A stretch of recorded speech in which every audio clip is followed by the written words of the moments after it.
Hey Brandon, welcome to the GAC RMHC Golf Classic. Just want to give you an opportunity here to view your swing at regular speed. We'll let that play on through. We'll put you back in your dress position and we'll go ahead and take a look at a few things for you. So while we got you here in your setup, let's first of all take a look at your posture. We can see your spine's nice and straight and on a slight tilt. Legs come down into a nicely unlocked position. Arms hang down nice and naturally in front of you. You do hold them out in front of you a little bit too far. The club works down to the ball. So you're achieving a pretty solid posture there in association with good balance. I think I'd like to try and get your arms just to hang a little bit more naturally so your hands are a little closer to your thighs and then letting the club work out to the ball. But other than that, pretty solid. Let's go ahead and take a look at your alignment. Now we can see your feet here running in this direction. Let me actually undo that, use the thinner line. So your feet are running in this direction. Now we'll carry that out towards the fairway. Theoretically, your club face is supposed to run parallel. Your feet in parallel lines on camera should have the appearance of converging.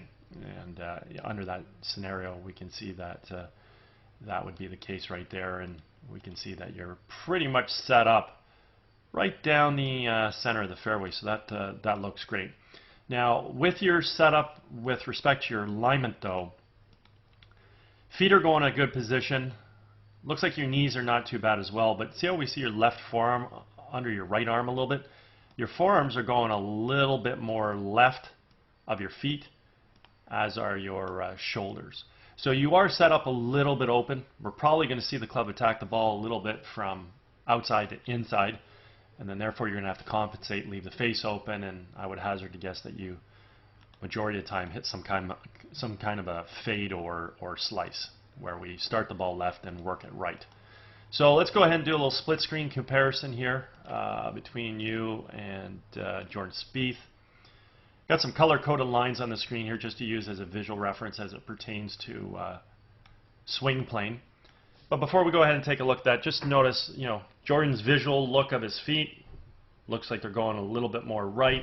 The feet, the knees, especially the arms and the shoulders, you can see they're much more square to his feet. So as he initiates his takeaway, creates good shoulder rotation, brings the arms and hands back as well as the golf club.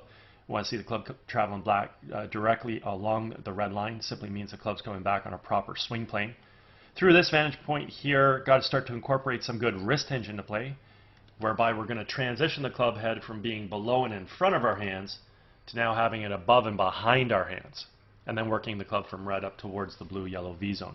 When we finally set the club at the top of the backswing, we want to have the left arm and the club on the yellow line, and if not there, then in between the blue-yellow V zone, or physically on blue, as we see with Jordan Spieth. We want to have full shoulder rotation, and we want to do this about a very stable right leg. So let's watch you initiate your takeaway here. There we go. So you draw your hands back really nicely with good shoulder rotation. Club has a tendency of sneaking underneath and inside the swing plane just a little. No big deal as long as we get some wrist hinge into play, which we do there, so club recovers. And as we continue to work that golf club up to the top, not that bad of a position. I mean, you've rotated your shoulders nice, stable right side. Arms are in good geometry relative to your core. Club's in good position relative to your arms. You're not too shallow, not too steep. So pretty solid position up top. It's just unfortunate we are set up open. So I don't think you're going to come into the ball from on plane. I think you're going to come in a little steep and therefore a little bit from outside to inside. So with Jordan Spieth, as we create our transition back in the ball, simply want to move our weight from our right foot to our left, fire our knees and our hips laterally to the target, unwind our core, and fire our hands. And in doing so, we got to make sure we're bringing the golf club from wherever we've set it within that blue-yellow V zone back down onto red. And that's exactly what we see here with Jordan Spieth. We see the golf club having returned back to plane. The other thing we want to take a look at here is the relationship between the lead form and the golf club.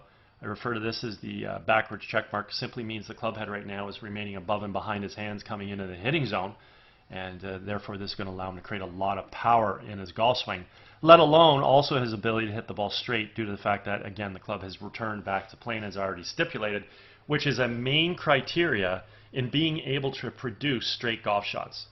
So let's watch your transition back into the ball. Yeah, so there go your hands over the top, down yellow out towards blue, and that's going to have a major influence on the club, and the golf club is definitely not going to return back to the red line. Okay, so we'll just continue to track this club head coming into the ball. Next frame it's going to go further in front, as we see. Next frame more so. So we just connect the dots here. This is where the club started here, that we sort of started to trace it. And we'll just go ahead and connect those dots and give you a good visual as to just how steep that descending plane was. So that's how your club's coming into the ball. It's over the top, coming in too steep, and ultimately going to be attacking the ball from outside to inside. Again, as we noticed with Jordan Spieth, his golf club returned back to plane here and simply tracks into the golf ball directly from this red line. So as I've already stated, this is what allows him to hit a straight golf shot in accordance to his alignment. Lastly, assuming that the club face squares up via having a good grip. So at this point in time, we can take a look at the pass of the club. We can see that with Jordan, his club is inside the ball, expands out to make contact, moves through in a nice natural subtle arc. Your club is outside the ball, dropping down and across now to make contact, and there it goes.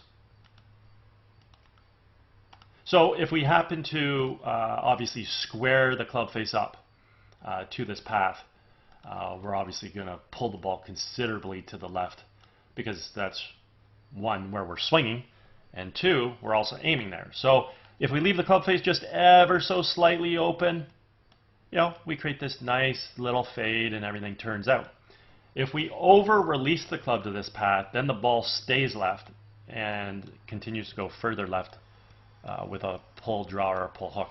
If we leave the club face a little bit open to this path, then the ball gets blocked out even a little further right, which is pretty incredible considering we're swinging the golf club from outside to inside. So think about how open the club face has to be in order to start it down yellow. And then in that scenario, then we've imparted too much left to right spin. We're going to hit some form of a block slice. So the end result of your golf shot is solely dictated based on the timing of your club face. Because the club is attacking the ball from out to in along the red path, striking the ball, swinging left. If we over-release the club, it follows blue. Under-release the club follows yellow. If we time it properly, it'll follow red, and obviously that's the kind of golf shot you see when you hit the ball well. We can also see with Jordan Spieth through impact here, his right heel's off the ground, so is yours, so that's great. Let's watch the continued activity in that right foot where the right heel fully comes up off the ground and we get up on the toe of the right foot. We can count all the spikes in his right shoe. That allows his weight to get to his left side, and importantly allows him to square his hips around as well as his shoulders and his arms. And we can see that his hands finish nice and high. Let's see how you do on your way through here. Great footwork, good finish, looks awesome. Overall, I mean, you do have some really nice athletic characteristics with your golf swing. I love how your hands work. Your hands come back, they fire through. Your core works well, you coil, you uncoil. You got good footwork that allows you to get through to a good finish. So the general motion here is superb. We are aiming a little too far left. We do pronate our hands a little bit too far out away from us, like to let those arms hang a little bit more so the hands are a little closer to the kneecaps. And really, ultimately, your golf swing comes down to the fact that you just send the golf club too far over the top to initiate your transition back into the ball. So right here, we get to the top. We make an over-the-top move. Club gets stuck outside. Club's on a path now from out to in, swinging across. And again, like I said, depending on what that club face does will dictate what happens to that golf ball. Anyways, I hope you had an awesome day. Hope you enjoyed getting an opportunity to see your swing on video. If at any point in time you ever want to work on any of these aspects, I'm over at Glen Abbey in Oakville. I'd be happy to structure a program for you. Also, if you're involved with any golf tournaments at all, you guys are looking for a unique gift to provide to your guests, also feel free to touch base. Be happy to discuss my swing analysis services.